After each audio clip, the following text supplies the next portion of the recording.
Senhoras e senhores, estamos aqui começando mais uma videoaula. O assunto que a gente vai falar é sobre República Velha. É o período que se estendeu aí desde o início da proclamação da nossa República, no ano de 1889, até o ano de 1930, quando entra aí o presidente Getúlio Vargas. Beleza, vamos lá. Gente, assim, ó, a República Velha, depois do fim do Império, e o Império, eu vou fazer uma aula em videochamada, porque é a continuidade imediata daquela aula que a gente fez em videochamada a respeito daquela questão do Brasil colonial lá, que a gente abordou aqueles 300 e poucos anos de história. É porque a República Velha, do nada a República Velha? Sim, porque na verdade eu fui olhar ali mais ou menos o que eu não tinha trabalhado ainda, e República Velha eu ainda não tinha falado. Então beleza, rapidinho aqui pessoal, os pontos principais sobre a República Velha. Bom, o primeiro desses é definir a questão da proclamação da República. A proclamação aqui ela ocorreu de uma forma muito diferente de uma proclamação republicana normal, vamos dizer assim, né? A proclamação aqui ela é sem povo, né? Ah, mas como assim? É pública, né? República, né? Não devia o povo participar? Sim, pessoal, sim. Mas na verdade, o que teve aqui foi uma separação dos militares aí, da base do governo imperial, e aí eles revoltados, né, juntamente com as elites ali, decidiram que por uma questão até relativa ao tempo mesmo, né, o regime monárquico, o regime dos reis, das rainhas, do imperador, né, do Dom Pedro II, já estava muito antigo, né, não conseguia, né, mais ali movimentar, vamos dizer assim, a administração do Estado, a economia da mesma forma. Então aquelas elites estavam insatisfeitas, elas se unem aos militares e acabam proclamando assim a República do Brasil. Então o primeiro elemento aí que a gente tem que destacar é isso. A proclamação não teve participação do povo. Então a República de pública ela não tem nada. Beleza. Então a gente tem aí a partir disso, a partir desse sentimento, uma questão de que, bom, se tu não tem o povo participando, então tu não tem dentro desse movimento representantes do povo. Os atores da República ali, que são os militares e as elites, né? A elite política da época e econômica também, que era a mesma coisa. Eles precisavam criar esses heróis. Na aula anterior sobre os focos de república, né? Então isso foi muito importante, né, para a constituição dessa identidade nacional, para as pessoas conseguirem se identificar de alguma forma com o Brasil, Estado-nação Brasil, que estava sendo criado a partir daquele movimento.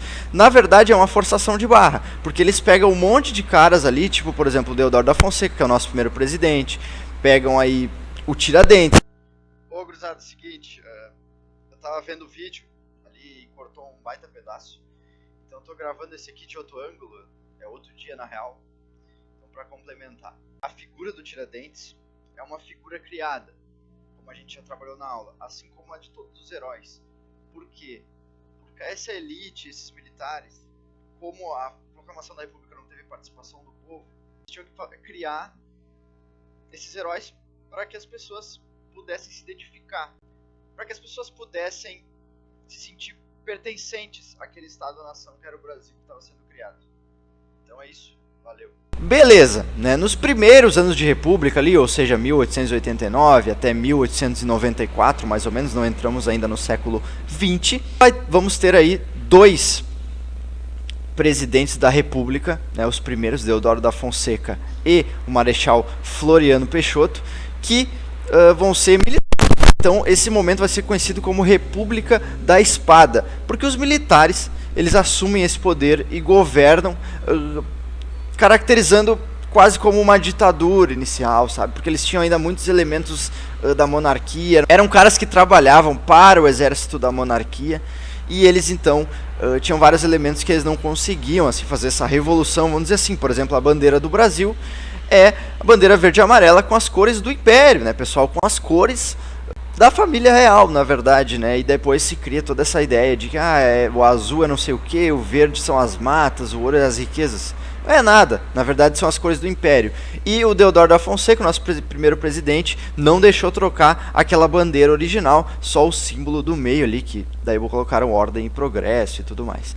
Então, tinham vários empecilhos aí que impediam o Brasil de avançar com esses governos aí da República da Espada até o ano de 1894. Anotem aí. Depois desse momento, começa então a questão ali da politicagem, começa a vir esses caras aí que eram políticos, e até muito engraçado, porque esse momento ficou conhecido como República dos Bacharéis. Porque todo e qualquer cara que entrava na presidência da República, ele era advogado. Ele tinha estudado direito. Então, veja a loucura, veja a loucura. O terceiro presidente vai ser um civil, né? As oligarquias decidem então para controlar a economia do Brasil e tudo mais, lembrando que era para eles, né? Essa economia era para eles. Eles eram as elites políticas e econômicas do Brasil. Então, o interesse de proclamar uma república era totalmente deles. Então, quando assume esse cara, né, que era um civil, modifica-se a forma de se governar. Tinham dois grupos políticos. Um deles era controlado pelos republicanos lá de Minas Gerais. E o outro deles era controlado pelos republicanos de São Paulo. Eles queriam governar a União, né? Nada mais justo que eles governar a União na cabeça deles. Beleza, até aí tudo bem. Então eles pegam e dizem assim, não, para ser justo a gente faz assim, ó, vai ter eleições, tudo direitinho, as pessoas vão lá, vão votar, né? Só que vai ser sempre assim, em uma eleição vai ter um paulista na presidência, e em outra eleição vai ter um mineiro. Vai passar 4 anos, vai ter um paulista, e vai passar 4 anos, vai ter um mineiro.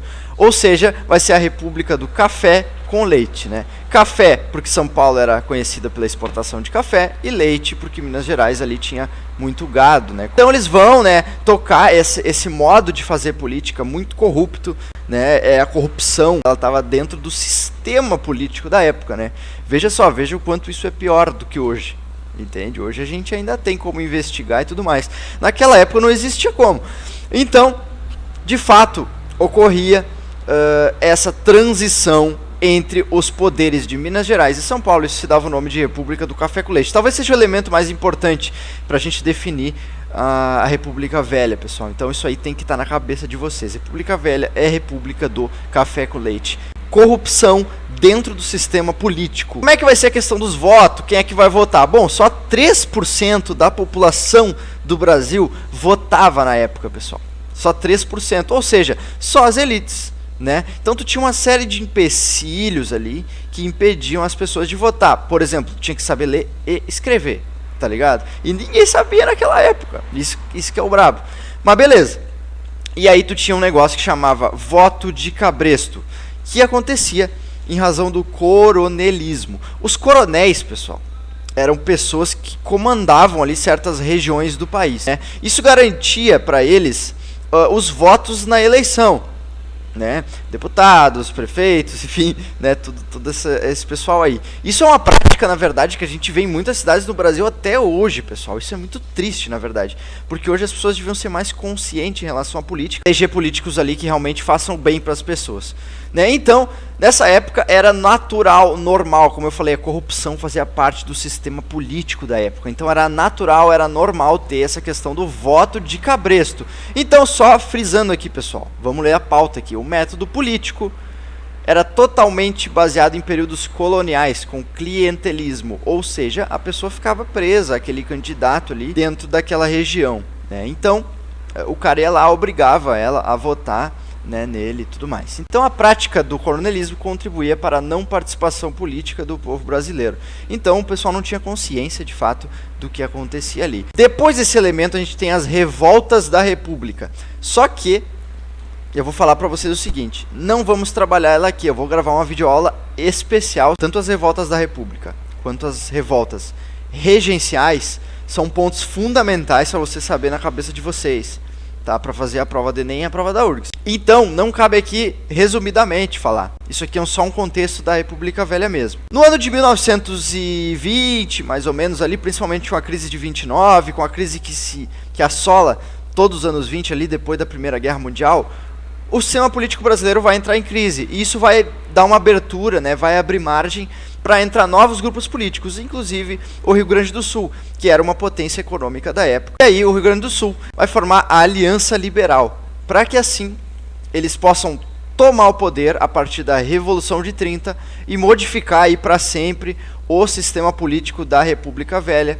pondo fim aí a essa questão do café com leite, São Paulo e Minas Gerais. Bom, pessoal, é isso, um resumo aí muito rápido do que foi a República Velha, com 4 pontos principais. Anotem aí esses pontos principais, perguntem aí, e a próxima videoaula vai ser sobre o Brasil Império. A gente pode tirar dúvidas sobre a questão da República Velha também. É isso aí, pessoal, tamo junto, um abraço aí pra vocês, continuem sendo essas pessoas maravilhosas que vocês são, e até mais, valeu, deixa like!